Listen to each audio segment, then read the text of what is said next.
Good afternoon, students. Today we are going to learn about applications of partial derivatives. We have already learned about some of the partial derivatives applications. Today my topic is application of partial derivatives, and especially extreme points, saddle points, Lagrange multipliers, and Taylor series, etc. Okay, so if we look at the PPT, we have already learned some applications. Today we will learn some other applications of partial derivatives. As we know that one of the main uses of partial derivatives is finding maximum and minimum values. Okay, so first we are going to learn something about maximum and minimum values, which is very most important topic in the applications of partial derivative. In this section we will learn how to use partial derivatives to locate maxima and minima of the function with two variables.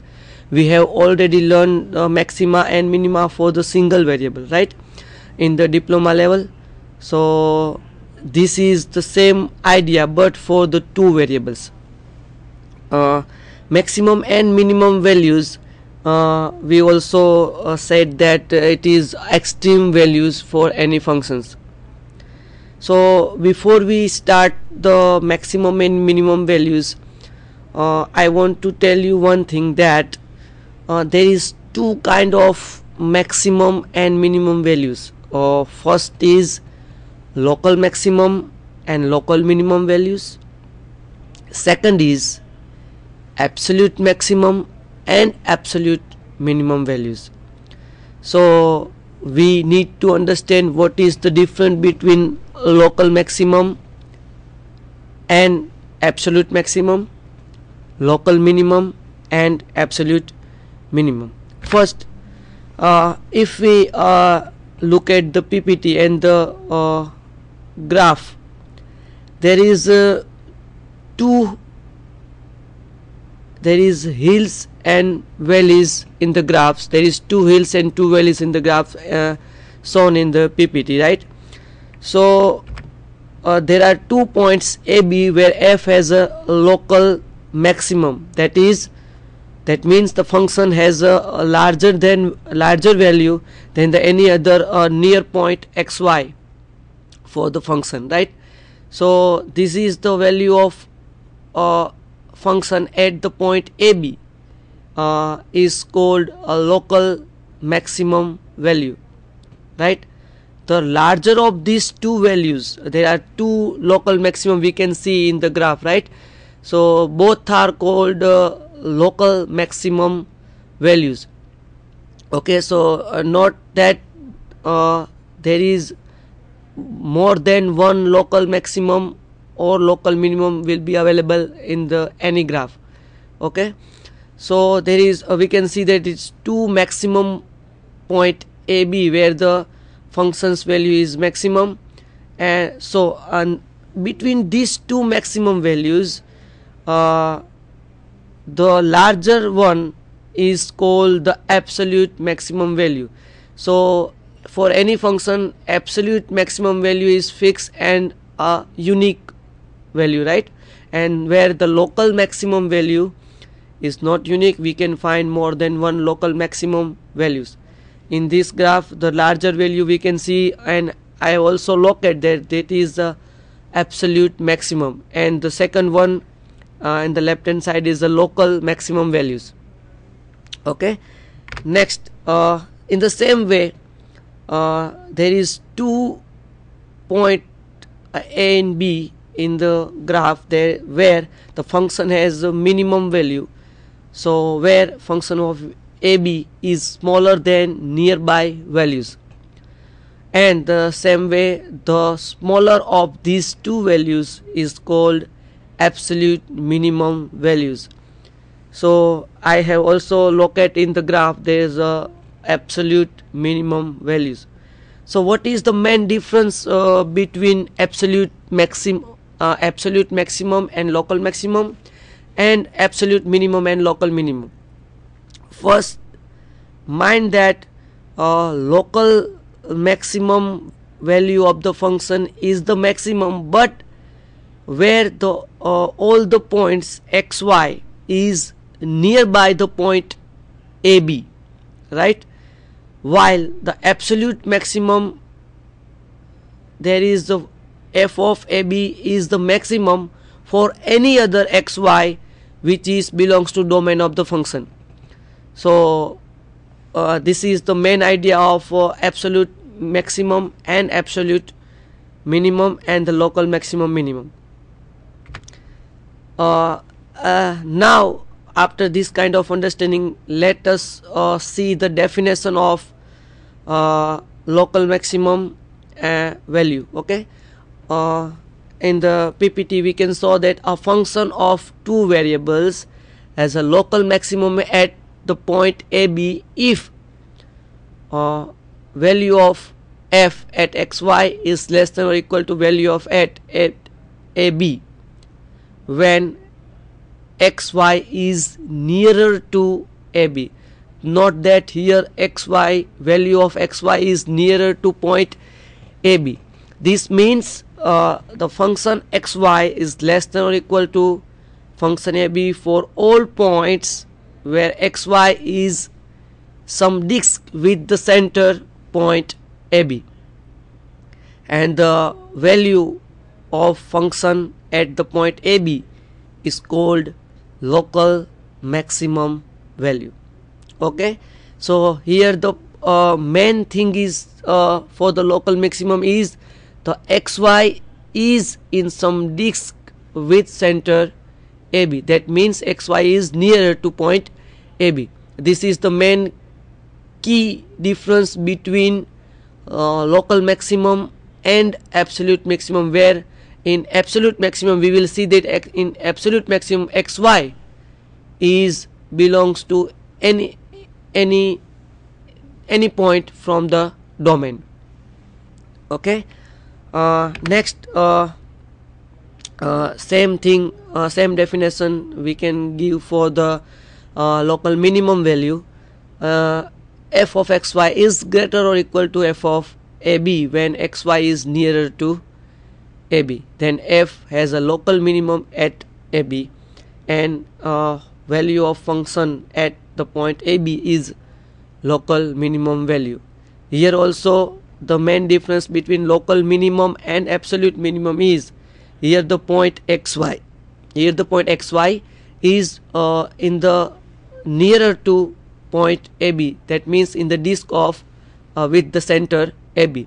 While in absolute minimum, xy is any point from the belongs to D, the domain of the function. Okay, now we will give the definition of absolute maximum and absolute minimum.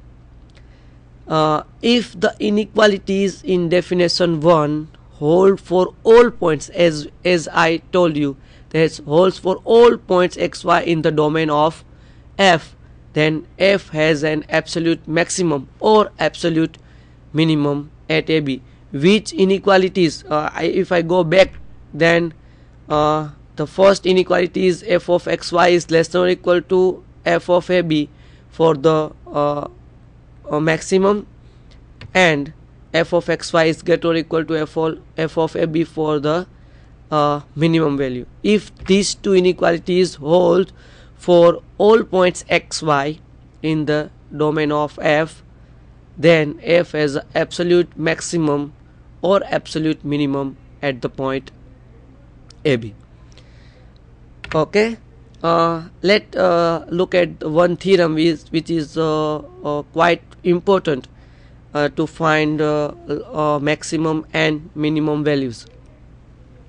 The statement of the theorem is says that if f has a local maximum or local minimum at the point AB, and the first order partial derivatives of function is of f exist, then partial derivative of function f with respect to x at the point AB is equal to 0, and partial derivative of function f with respect to y at the point AB is equal to 0, which is very most important theorem to find, which is very helpful to us to find local maximum and local minimum values. So this theorem tells us that if the function has a local maximum and local minimum values, then partial derivative of f with respect to x and with respect to y at the point AB is equal to 0. Right, then let us give the definition of a critical point.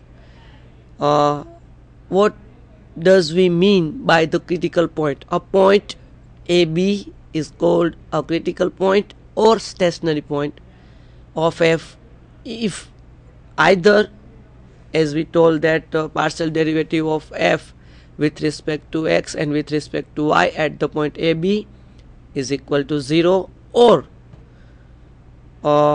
one or both of these partial derivatives does not exist. That means if there is either way, a partial derivative must be equal to 0, or partial derivative does not exist. In both way, a point AB is called the critical point of the function, right? So what this theorem says to us? This theorem says that if f has a local maximum or local minimum at the point AB, then AB is called a critical point of f. That means if I says that the function has a maximum value at the point AB or function has a minimum value at the point AB, then AB is called a critical point of f, right? So these are some important definitions and basics about the local maximum, local minimum, and absolute maximum, absolute minimum, and critical points, right? We have already discussed in single variable calculus that not all critical points gives rise to maxima or minima. That means the point is critical. That doesn't mean that there is a value, a maximum value or minimum value. At a critical point, a function could have a local maximum or local minimum or neither. Not that or neither. That means it might be possible that at a critical point, function has neither a maximum value nor a minimum value. Okay, so this is the very important note that at all the critical point, function could not have maximum or minimum values. Let us look at the examples. First example, let function of xy is equal to x square plus y square minus 2x minus 6y plus 14, and we need to find the local maximum and minimum values for this function. So first we will take the partial derivative of function f with respect to x, which gives us 2x minus 2, and in the same way partial derivative of function with respect to y, which gives us 2y minus 6. And as we discussed in the theorem, then if the xy if at the point xy function has a local maximum or minimum, then fx and fy is equal to 0. If we take 2x minus 2 is equal to 0 and 2y minus 6 is equal to 0, then we will get x is equal to 1 and y is equal to 3. So in this case we have only one critical point, which is 1, 3, where the function have a maximum or minimum value. Okay, then if we complete the square in the function of xy here, fxy is equal to x square plus y square minus 2x minus 6y plus 14. If we complete the square, then we have f of xy is equal to 4 plus x minus 1 whole square plus y minus 3 whole square, right, by simple calculation. And we all very well aware that square of any number is greater or equal to 0, so x minus 1 whole square is greater or equal to 0 and y minus 3 whole square is greater or equal to 0. So function of xy is after all greater or equal to 4 for all values of x and y. There is not any problem with the values of x and y. If we take any values of x and y, these both squares are positive, greater or equal to 0, so the function of xy after all greater or equal to 4. So here f of 1 3 is equal to 4 is a local minimum value. But note that if we look very carefully, then this function of value of the function xy is greater or equal to 4 for all values of x and y, not nearer value to 1 and 3. So f of 1 3 is equal to 4 is a local minimum, is right, but we can also say that okay, it is the absolute minimum value. So note that local minimum value might be absolute minimum value, but inverse is not true. That absolute minimum value is not always local minimum, but some kind in this kind of problem here local minimum is absolute minimum value. Okay, so in this way we can find the local minimum value of the function, which is at the critical point 1 3, and the value of local minimum is equal to 4. And